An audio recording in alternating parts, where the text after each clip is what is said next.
The State House Investors Protection Unit was established by His Excellency the President.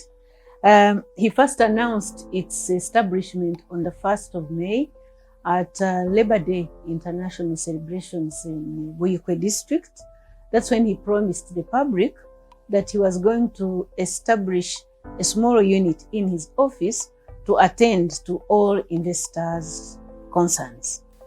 And so on the 13th of May, he publicly announced that he had appointed myself, Edith Nalweyiso, to head the Investors Protection Unit at State House and to ensure that we as his unit, as the President's unit, coordinate with all ministries, departments and agencies that have a role to play in promotion, supporting and guiding investors.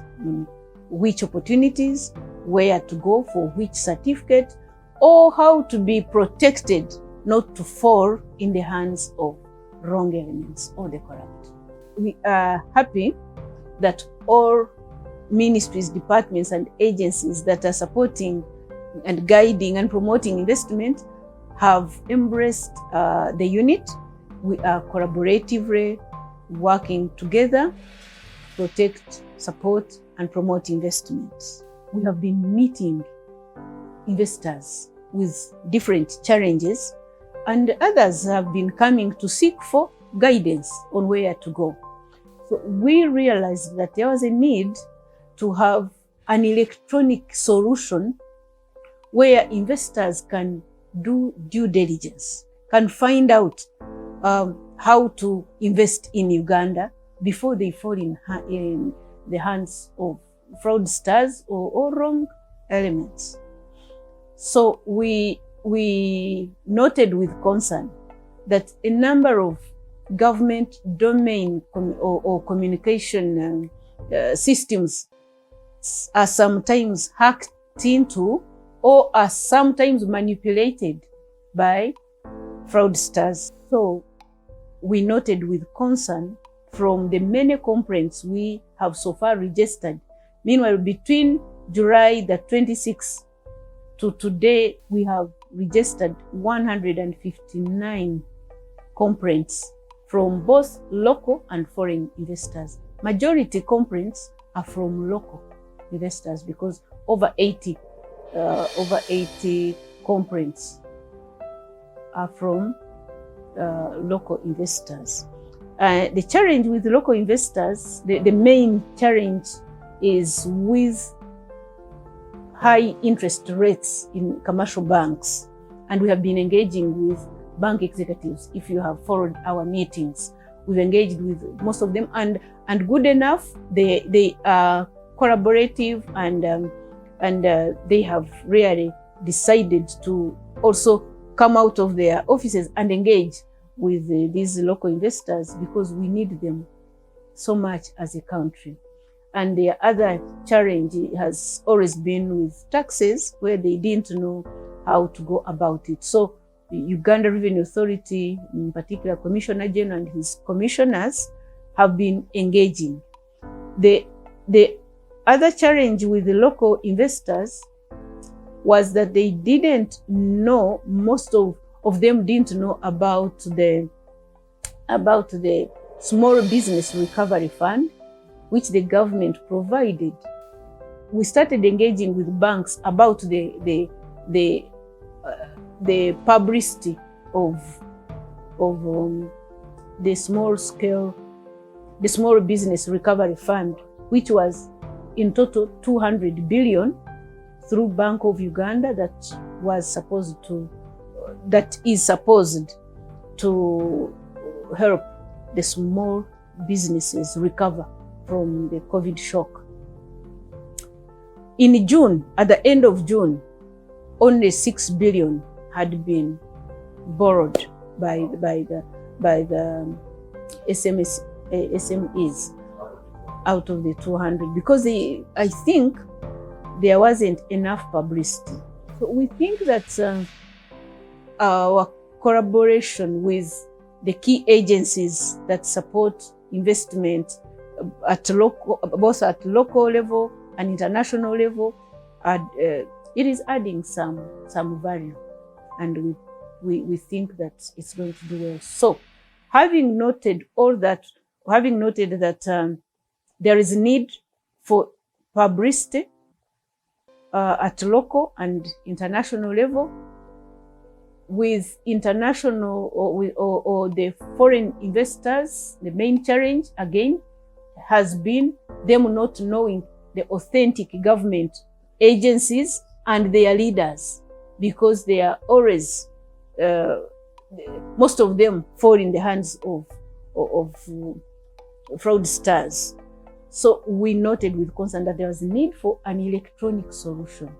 And that's why we worked closely with NITA Uganda, the National Information Technology Authority of Uganda, with a very successful e-trader, Dr. Ron Kawamara, who gave us the idea of the electronic investor protection portal that had worked or is still working in the UK and US.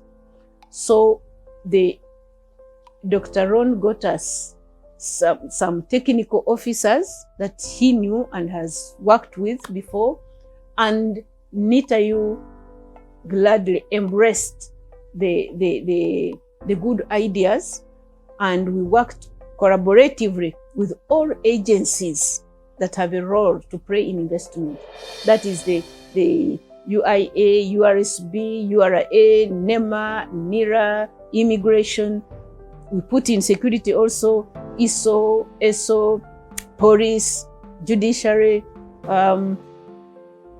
Yes, again, the key agencies that we have moved with in establishing the electronic investor protection portal, the EIPP, are 12 to begin with, because the agencies are many. Yes, we also had the Ministry of Lands represented and the Ministry of Trade, and together with the Ministry of Foreign Affairs, and not leaving out my own institution, which is in the background there.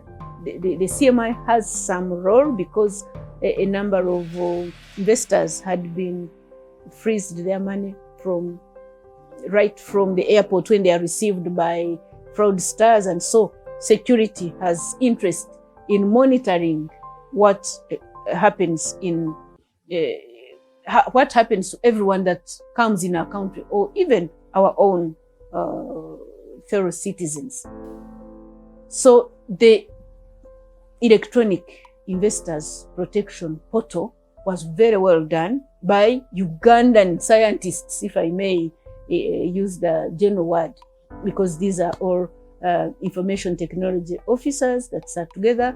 Our work was to give them ideas of what we had gathered from the complaints we received and inquiries made through our office, and they developed a very good EIPP platform, which was officially commissioned and launched by His Excellency the President the 13th of December at State House in Entebbe.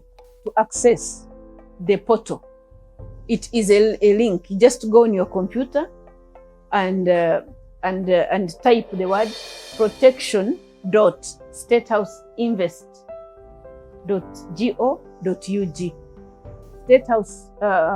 State House Invest is one word in small caps, .go.ug. And that portal has great provisions that will serve 4 main roles. So the portal has a provision for a form that you can fill from either even your phone, smartphone or computer, wherever you are. You'll see for complaints, log here. For inquiries, log in here. For guidance on which agency to go to, log in here. So the portal provides solutions for compiling any complaint online. You can choose to put your details, your name, your telephone, Or the portal also provides for anonymous reporting. So the four key roles of the Electronic Investors Protection Portal are: 1, providing protection by giving investors direct connection to authentic government ministries, departments, and agencies. So the other role of the State House Investors Protection Portal is providing reporting systems. Like I said earlier, you find the portal has provisions for complaints. It is a form to fill in the complaint in detail. Even you can attach videos in case you are being frisked or you fell in the hands of the wrong. You can attach videos. You can attach all documents to prove your case. So the third role or function of this investor protection portal is providing for enforcement. So it is our role at the State House Investors Protection Unit to ensure that the complaints that come in, we follow up to ensure that action is taken. So it provides there is a portion for enforcement. What has been done on the complaints or what can be done. And finally, the portal provides immediate or rapid feedback to investors.